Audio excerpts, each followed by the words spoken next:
Hi, this is Bill Spatrino. Today is January 16th, 2019. We're going to talk today, first of all, thanks to all our subscribers. Please subscribe and like the videos. Share this with your friends. Share it on social. Someone said to me, can we share this on social media? Please do.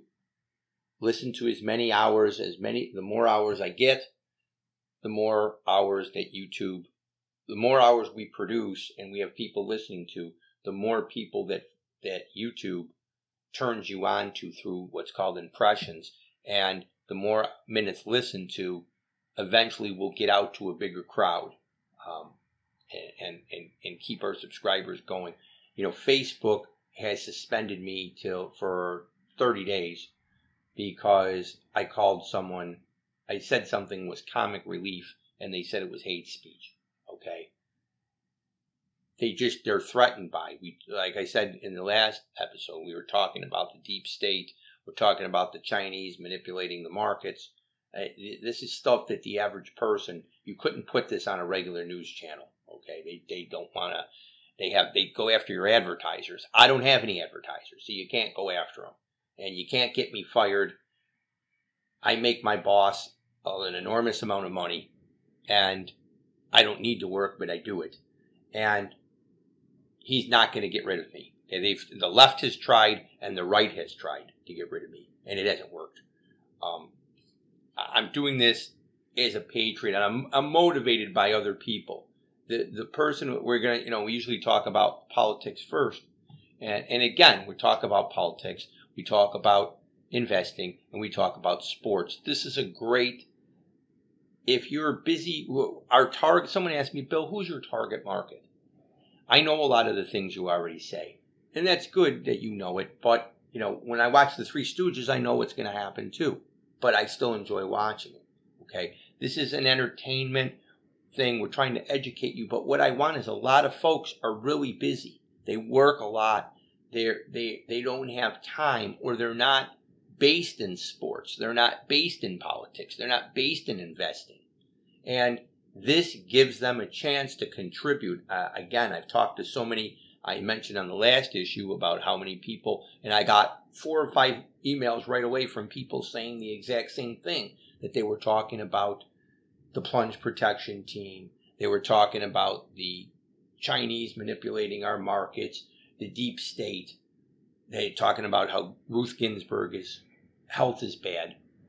This is something that is really great that we all understand here. And I'm going to continue to do this. Okay.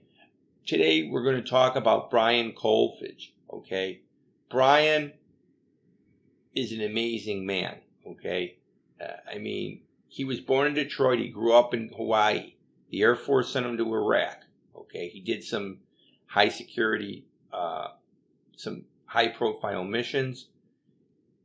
During one of his second tour, his air base fell under a rocket attack. He was thrown in the air. He lost both his legs and his right arm instantly. He remained conscious. The doctors at Walter Reed began to prepare his family for his death. He was in a coma for 3 weeks and made a miraculous recovery. With incredible determination, he walked out of Walter Reed only 11 months after being injured. In 2005 to 7, he worked as a United States Air Force civilian overseeing personnel security by administering the Foreign Travel Program. Okay. He masterfully oversaw security force protection training. He co-founded military-grade coffee company, which became a top 50 grocery product on Amazon in 1 year. Okay. He's the most severely wounded airman to ever survive any war. Okay, this man is driven by his love for love for life, his country, and his family. And in 2014, he got a bachelor's in architectural design at Arizona University. The University of Arizona, I would say. This guy is a great patriot. Okay, he's the one that started the GoFundMe. We, the people, will fund the wall. Okay. Basically, what's going to happen is he's going to launch what happened with the GoFundMe into a 501c4 called Rebuild the Wall, which will fund private construction of a wall along the United States southern border. Okay, they're not waiting for the politicians. He is grateful for the president's steadfast commitment to the security. Rather than subsidizing the government, which has betrayed the people by obstructing President Donald Trump's agenda, We Build the Wall has taken the president's signature campaign promise into our own hands. I personally, he said, will not take a penny of compensation. And someone said, well, Billy, his speaking fees are going to go higher. So what? So what? He's helping the country. Okay? This guy's not. They started it on December 17th, and they've raised over $20 million from more than 330,000 patriots. Okay? They've made more progress in less than a month. Okay? And they're taking action now on identifying the most densely crossed areas of the border. They're going to solicit affected landowners in the southern border, and they're going to find people that will give them no or low cost easements so they can construct a wall. And the board of directors is a very impressive group. Chris Kolfage, he was the Secretary of State in the state of Kansas from 2011 to 2019. I talked with him and his wife at the inauguration. He is a great guy. We talked. I'm not going to, when I give personal conversations with people, I'm Italian. I don't reveal the insights of the conversations unless the people tell me to do it. But I have to tell you, this guy, without violating any confidences, he's one of us. Okay, he is a total patriot. Eric Prince, he's an American businessman and Navy SEAL. He's the founder of the security firm Blackwater. Dr. Robert S. Spalding, he's Brigadier General, retired. He's an innovator in government and national security policy thing. Basically, he's the chief architect of the framework for national competition in the Trump administration's widely praised national security strategy. Okay, Angel Dad Steve Ronnebeck. He lost his 21-year-old son, Grant, who was brutally executed by a criminal illegal immigrant over a pack of cigarettes while working at a convenience store. And he's dedicated his life to protecting other families from suffering from needless tragedies by people who have no business being here through his Ronnebeck Foundation. He campaigns with President Trump. Angel mom Marianne Mendoza, she lost her son Brandon after his police car was hit by an intoxicated driver who was in the U.S. illegally. She's one of several parents. And see, what people don't understand about the angel moms and dads is it's not just the mother and fathers. It's the family. It's the friends. Okay? It hurts. And it's not right. Sarah Carter, she's my favorite journalist. Okay? She's one of the few reasons I watch Fox. And she's really good. She specializes in reporting on the border and the opioid crisis. She's a great... Cheryl Atkinson used to be my favorite reporter, but now Sarah Carter is. Okay, she's not a fake newser. She does her own work. Sheriff David Clark, okay, is on the board of this. And Congressman Tom Tancredo, okay. Tom was probably the most vociferous critic of the current immigration policy. He was served in the Reagan administration, and he ran for president in 2008. He couldn't beat John McCain, which is a sin. But, Tom's he's really far right, but this is what we need, okay? We have to get this done ourselves, okay? And these people are great people. If you can go visit the GoFundMe account / the Trump wall. And, Brian Kolfage is a straight shooter. Someone had asked me, one of my political people that I know asked me a question and said, what do you think of this guy, Billy? I said, this guy's he has no arms and one leg. You think he's a scammer? What do you think? He's not a sincere man?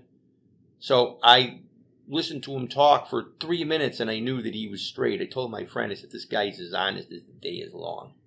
He says, you can't know that. I said, you called me because I do know it. And he is. He's a great, great man.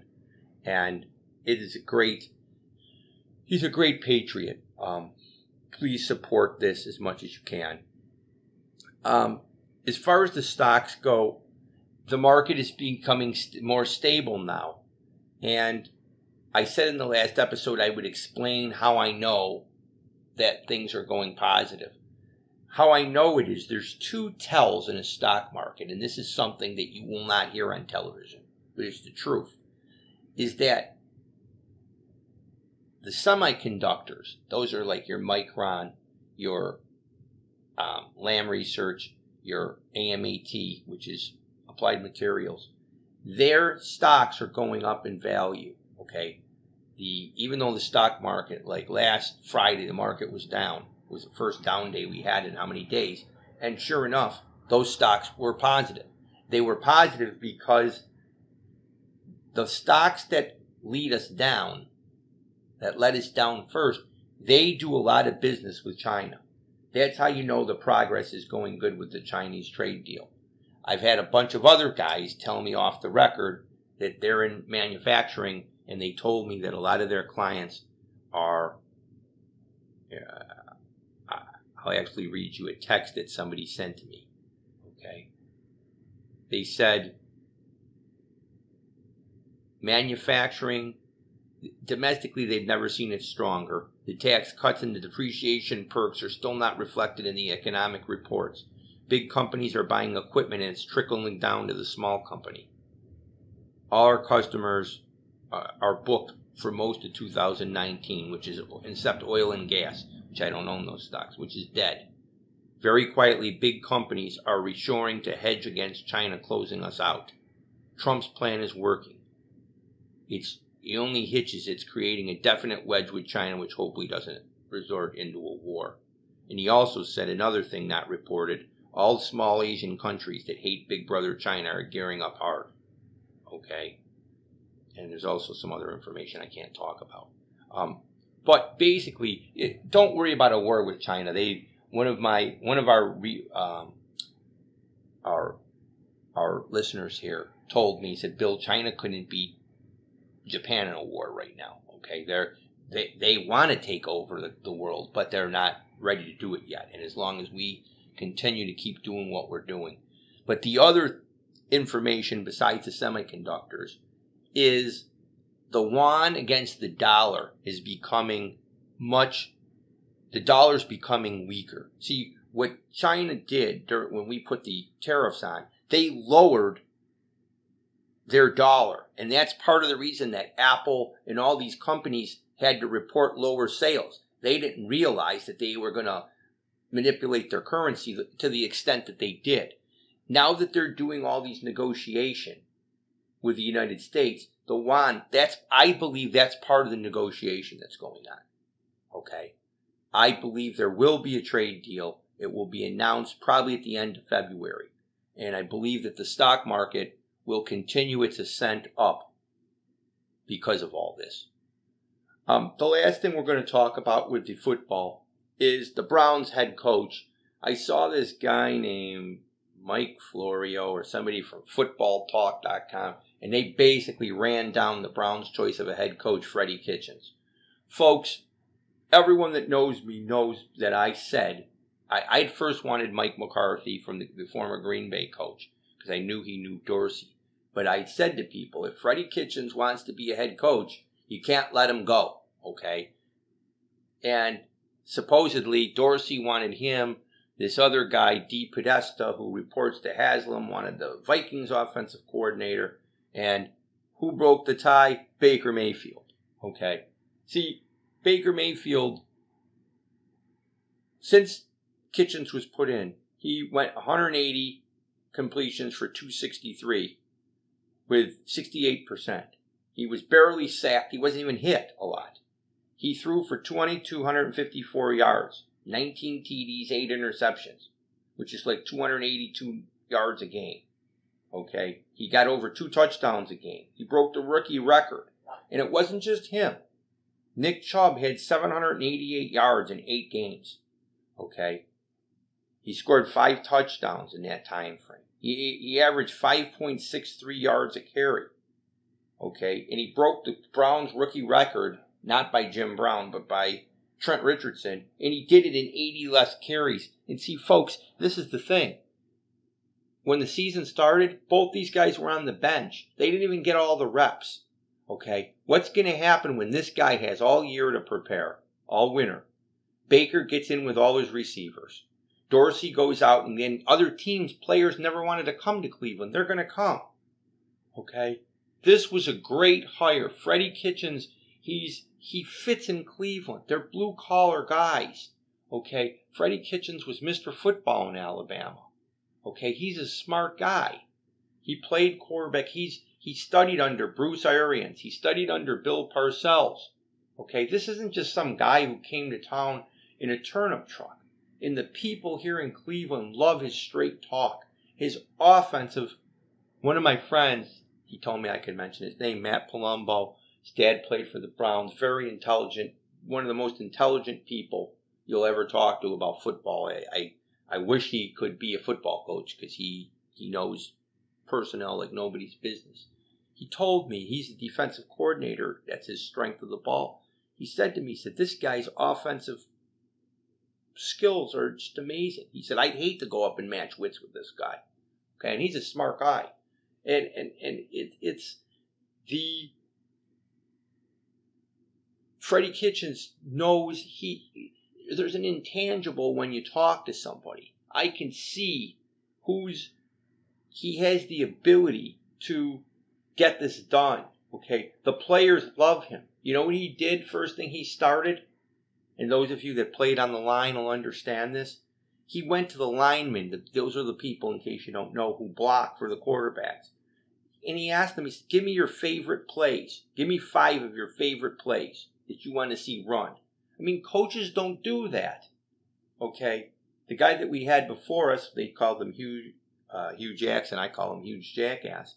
He didn't listen to anybody. Todd Haley didn't listen to anybody. Okay, these two guys, they thought they knew it all. They put both of these guys on the bench. Okay? They didn't know. This guy, Florio's thinking the Browns made a big choice. I'm telling Florio that he doesn't know what he's doing. I'm going out on a limb here. And I'm going to say that Freddie Kitchens will take the Browns to the playoffs in the next 2 years. Okay? And they're going to be a team to be reckoned with. There's no question. The Browns are back. So, from behind the wheel of the Truth Machine, this is Bill Spatrino asking you to sit back and enjoy the ride.